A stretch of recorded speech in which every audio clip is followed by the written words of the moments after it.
भारत जैसे देश में एलियन के बारे में बात करना भले ही मजाक लग सकता है, लेकिन इसका मतलब ये नहीं है कि दुनिया के हर एक देश और हर एक जगह पर इस तरह की चीज़ों को मजाक ही लिया जा सकता है। अब आपको जानकर आश्चर्य होगा कि अमेरिका जैसा देश इस चीज़ को बहुत ही संजीदगी से लेता है। एक रिपोर्ट के अनुसार अमेरिका का एरिया 51 यूएफओ की घटनाओं के लिए बहुत ही ज़्यादा मशहूर है और एक कहानी के अनुसार या लोगों की बातों के अनुसार ऐसा माना जाता है कि अमेरिकन नेवी और अमेरिकन आर्मी जो है वहाँ पर एक एलियन की डेड बॉडी को छुपाकर उन्होंने रखा हुआ है और इसी वजह से आए दिन वहाँ पर यूएफओ की घटनाएं दिखाई देती हैं। अब आपको एक सीक्रेट बात बताने जा रहा है जिसको सुनकर शायद आपको भरोसा ही नहीं होगा। हम बात करें अगस्त 2020 की, जब अमेरिकी डिफेंस यानी कि पेंटागन ने नासा के साथ एक सीक्रेट मीटिंग किया और वो मीटिंग था यूएफओ से रिलेटेड। और इस मीटिंग में यूएस डिपार्टमेंट ऑफ डिफेंस ने नासा के ऊपर काफ़ी दबाव बनाया कि वह उनके प्रोग्राम यानी कि यूएफओ यूएपी प्रोग्राम के तहत उनकी मदद करें। यानी कि नासा को अब मदद करना था पेंटागन की, और वो भी सिर्फ यूएफओ यानी एलियन के बारे में पता लगाने के बारे में। हालांकि नासा ने कभी इस चीज़ को मना नहीं किया कि एलियन नहीं हो सकते, क्योंकि उनका मानना है कि यह कोई एनिमी भी हो सकता है या फिर कोई ऑप्टिकल डिस्टरबेंस भी हो सकता है। इस वजह से नासा को लगता है कि इनकी बातों को खारिज करने से अच्छा है कि इस पर एक रिसर्च कर लिया जाए। बाद में चलकर डिपार्टमेंट ऑफ डिफेंस यानी कि यूएस के डिपार्टमेंट ऑफ डिफेंस ने एक टास्क फोर्स बनाया जिसका नाम था UAPTPF। इसका काम था कि इस तरह के ऑब्जेक्ट को डिटेक्ट करना और एनालाइज करना और पता लगाना कि ये सब चीज़ें काम कैसे करती हैं और आती कहाँ से हैं।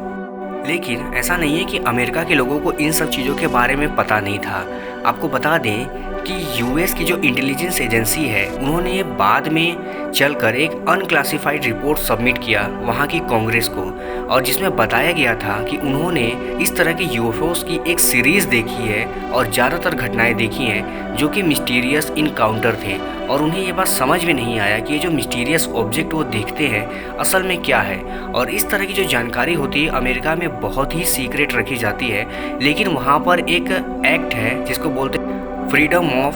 Information act FOIA। उसके तहत अमेरिकी नागरिकों को यह अधिकार होता है कि वह सीक्रेट से सीक्रेट इन्फॉर्मेशन भी जान सकते हैं। और ये बात अब पब्लिक हो गई है कि अमेरिका में इस तरह की चीज़ों पर बहुत लंबे समय से काम हो रहा है और अमेरिकी गवर्नमेंट इस चीज़ को लंबे समय से छिपा भी रही है। लेकिन अब बारी है पेंटागन और नासा की एक साथ काम करने की और ये पता लगाने की कि क्या सच में यूएफओ जो दिखाई देते हैं, जिनकी घटनाएं दिखाई देती हैं, खासकर अमेरिकी नेवी जो कहती है वो सच है या गलत है। हालांकि यूएस नेवी और यूएस आर्मी लंबे समय से ये दावा करती आई हैं कि उन्होंने इस तरह के यूएफओ को देखा है, और यूएस नेवी तो बाकायदा इस चीज़ को लेकर वीडियो भी जारी करके बताया गया है उनके द्वारा कि उन्होंने इस तरह के ऑब्जेक्ट को डिटेक्ट किया था जो कि उनकी समझ से परे था। अब आपको एक बात बताते हैं कि लगभग 2004 से लेकर 2021 के बीच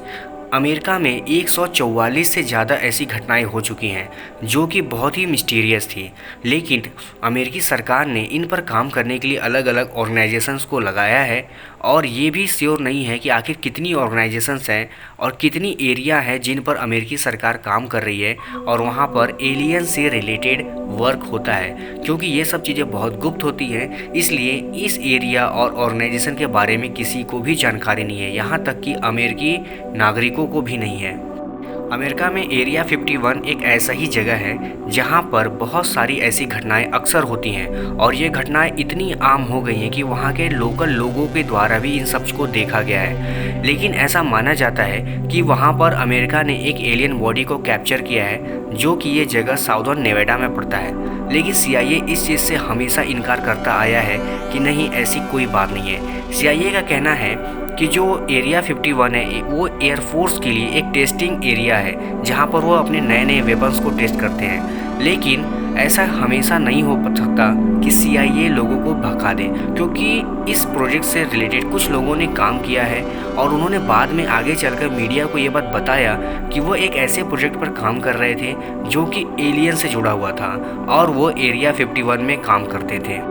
अब आपको जानकर आश्चर्य होगा कि फ्रीडम ऑफ इंफॉर्मेशन एक्ट के तहत बाद में आगे चलकर ये पता चला कि यूएस एयरफोर्स 1960 से ही इन सब चीज़ों के लिए पैसे दे रही है और इनकी स्टडी कर रही है। और इसी तहत उन्होंने एक प्रोजेक्ट लॉन्च किया था जिसका नाम था प्रोजेक्ट ब्लू बुक।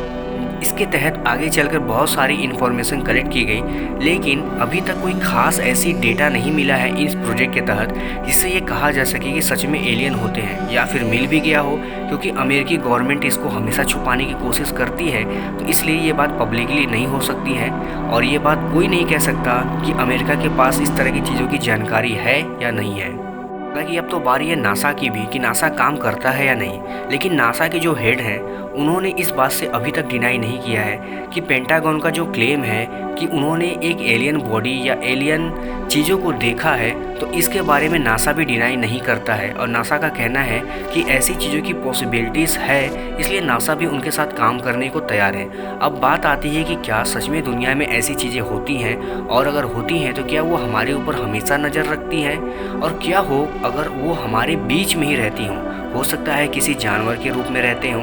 या फिर ये भी हो सकता है कि जो पृथ्वी है वो उनकी एक लेबोरेटरी हो और हम सब उनके एक गिनी पिग की तरह वर्क कर रहे हैं इस पृथ्वी पर। लेकिन जवाब कुछ भी हो, बट ये मैटर बहुत ही सीरियस है कि अगर नासा जैसी एजेंसी को लगता है कि एलियन में कोई सच्चाई है, तो दुनिया की हर एक एजेंसी आगे चलकर इस चीज़ पर काम करेगी और ये स्पेस इंडस्ट्री के लिए एक नया एक बात होगा जिस पर आगे चल के पूरी दुनिया वर्क करेगी। आपका क्या मानना है कि क्या इसरो और भारत को भी इस चीज़ पे काम करना चाहिए, क्योंकि भारत में ऐसी चीज़ें अभी भी अफवाह ही मानी जाती हैं। आपकी राय जो भी हो मुझे कमेंट करके ज़रूर बताइएगा। फिलहाल इस वीडियो में इतना ही, कल मिलते हैं किसी और वीडियो में किसी और टॉपिक के साथ। चैनल पर नए हैं तो चैनल को सब्सक्राइब कर लीजिएगा, क्योंकि हम इंडियन डिफेंस, एरोस्पेस और हेल्थ से रिलेटेड वीडियोज़ रोज लाते रहते हैं। तब तक के लिए धन्यवाद।